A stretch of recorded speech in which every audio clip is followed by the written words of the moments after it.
Okey kelas, cikgu harap kamu faham maksud puisi ini. Okey, sekarang kita boleh mula menjawab soalan. Soalan nombor 6. Apakah jenis puisi di atas? Okey, apa kata kunci soalan ni? Jenis puisi.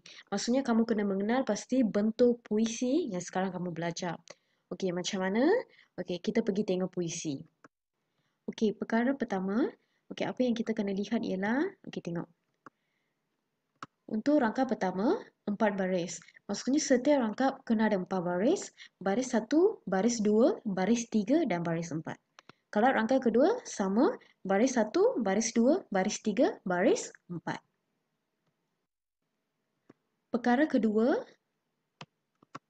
okey kamu nampak tak? I, I. Ada 4 I. Sama tak? Okey, apa maksud? Maksud dia, rima akhir mesti sama. A. Contoh lain, tengok rangkap 2, ada G, G, G, G. Betul tak? Semua sama, betul tak? Maksudnya rima akhir semua B. Semua sama. Okey, perkara ketiga, tengok.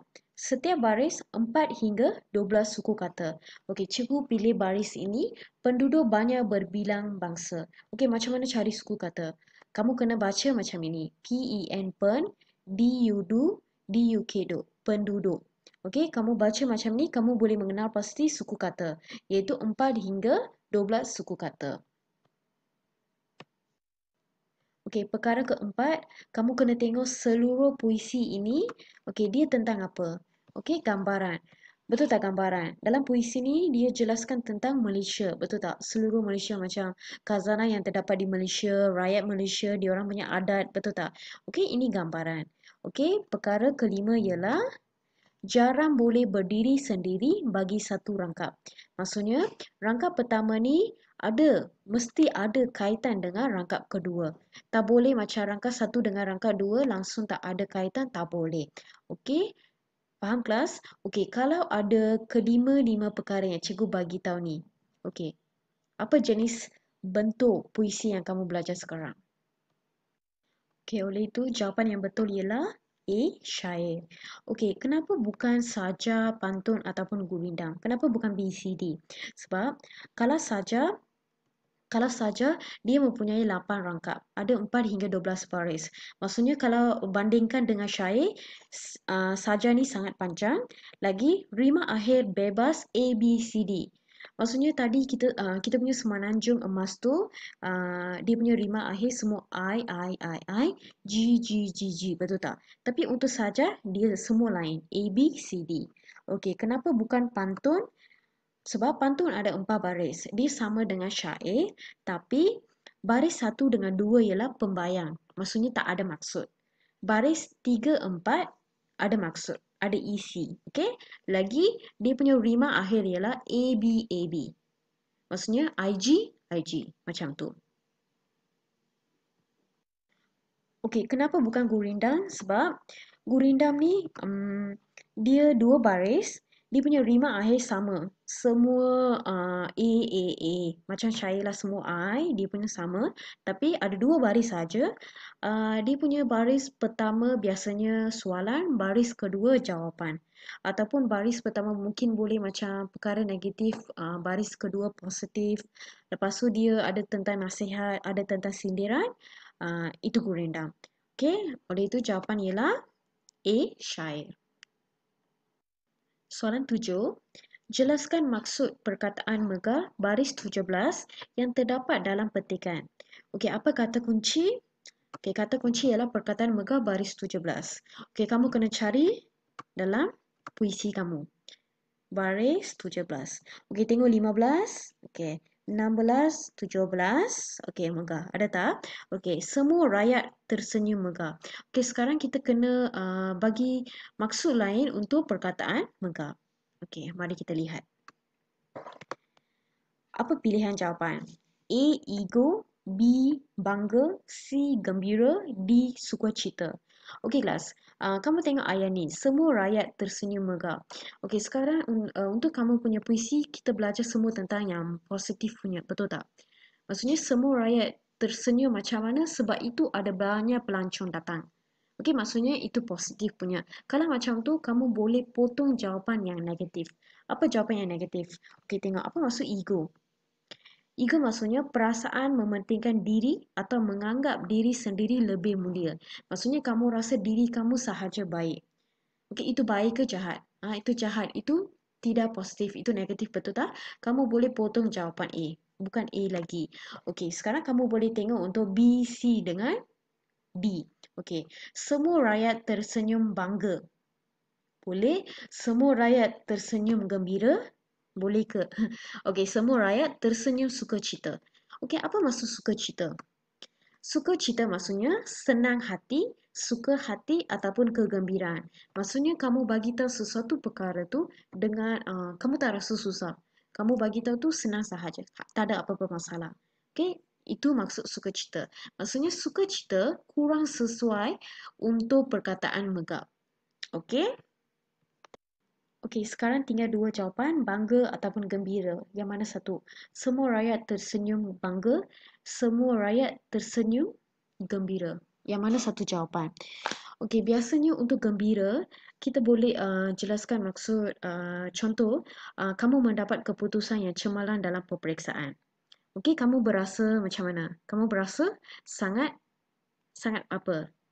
Kamu berasa sangat gembira. Tapi, kalau kamu mendapat keputusan yang cemerlang, apa perasaan ibu bapa kamu? Mereka akan berasa bangga. Kenapa?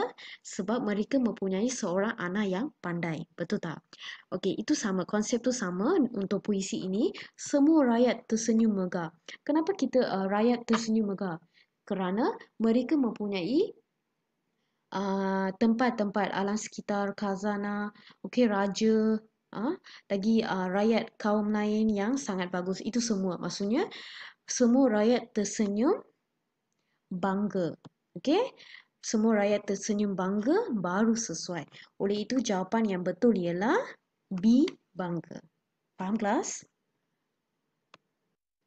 Seterusnya, soalan 8. Apakah perkara yang dapat mengukuhkan budaya? Okey, apa kata kunci dia? Okey, kata kunci ialah mengukuhkan budaya. Okey, sekarang kamu kena cari mengukuhkan budaya ada dekat mana. Okey, pergi kamu punya puisi. Okey, rangkap pertama, kedua, ketiga, keempat, kelima, di mana kamu belajar tentang budaya? Mana? Okey, nampak tak? Perangan, rangkap 3. Okey, rangkap 3, kita ada cakap tentang budaya. Okey, baca. Penduduk banyak berbilang bangsa, beramah mesra alam semua, hormat menghormati secara rela, budi bahasa, pengukuh budaya. Ada kata kunci pengukuh budaya tak? Ada. Maksudnya, apa dia jawapan? Berbudi bahasa, pengukuh budaya. Okey, pergi soalan kamu. Okey, yang mana satu? Bukan budi bicara, bukan budi pekerti, bukan budi akal. Ada budi bahasa, betul tak? Budi bahasa pengukur budaya. Okey, maksudnya kamu boleh terus dapat jawapan dari puisi kamu. Okey, ini jawapan sangat senang kamu boleh cari. Okey, okey, kita sambung. Soalan 9. Apakah teras bagi menjamin keamanan sebuah negara? Okey, apa kata kunci untuk soalan ni? Apa maksud teras? Teras ialah asas. Asas maksudnya basic. Apa perkara yang asas penting, mungkin penting boleh untuk menjaga keamanan negara kita. Okey, mari kita lihat pilihan jawapan. A, mementingkan diri dalam kehidupan. Mementingkan diri maksudnya kamu kena tahu tak selfish untuk diri sendiri saja. Fikir untuk sendiri sahaja. Itu betul ke salah? Salah. Okey? Maksudnya A bukan jawapan. Okey, tengok B, mengamalkan pemusuhan dalam kehidupan. Tahu tak apa maksud pemusuhan? Pemusuhan maksudnya kamu kena macam, contoh kamu tak suka dia orang, kamu mesti macam simpan dalam hati. Okay, enemy. Itu maksud dia. Itu baik ke jahat? Jahat. Tak boleh. Okay, B pun bukan jawapan yang sesuai. Okay, tengok C. Mengamalkan permuafakatan dalam kehidupan. Permuafakatan maksudnya kamu kena setuju. Contoh, kamu kena terima pandangan orang lain. Kamu kena beri pandangan, orang lain pun kena beri pandangan. Maksudnya dua-dua pihak tu kena setuju tentang sesuatu perkara. Itu maksudnya permuafakatan. Ini baik, betul tak? Okey, tak apa. Kita tengok D. Memberikan keutamaan kepada orang lain dalam kehidupan. Maksudnya, kamu beri keutamaan, importance kepada orang lain dalam kehidupan. Betul tak? Tidak sesuai sebab kamu kena bagi keutamaan untuk diri sendiri dan juga orang lain baru sesuai. Okey, oleh itu jawapan yang betul ialah apa? C. Mengamalkan permufakatan. Kalau dua-dua pihak setuju, negara kita akan aman. Okey kelas, kita sambung. Okey, soalan 10. Antara yang berikut, yang mana satukah bukan unsur pengajaran puisi tersebut? Okey, apa kata kunci soalan ni? Bukan dengan unsur pengajaran. Maksudnya kamu kena cari pengajaran yang tiada kaitan dengan puisi yang kamu belajar sekarang. Okey, tengok A. Kita hendaklah mempunyai budi pekerti. Okey, apa maksud budi pekerti? Okey, budi pekerti maksudnya kamu kena sopan santun, kamu kena sopan semasa bergaul dengan seseorang, kamu kena hormat menghormati antara satu sama lain. Itu contoh budi pekerti. Okey, kamu ada belajar di rangkap berapa? Di rangkap 3. Okey, kemudian tengok B. Kita haruslah menjaga kesantunan bahasa. Okey, apa maksud kesantunan bahasa? Kesantunan bahasa ni dia lebih kepada pemilihan kata. Contoh macam kita nak cakap dengan orang yang lebih tua, orang dewasa, kita kena memilih kata yang sesuai. Kita punya intonasi, intonasi maksudnya kita punya nada tu. Kita tak boleh jerit-jerit. Lepas tu kita punya gaya, kita punya style itu. Okey, itu maksud kesantunan bahasa. Okey, kamu ada belajar dalam puisi tak hari ini? Tak ada.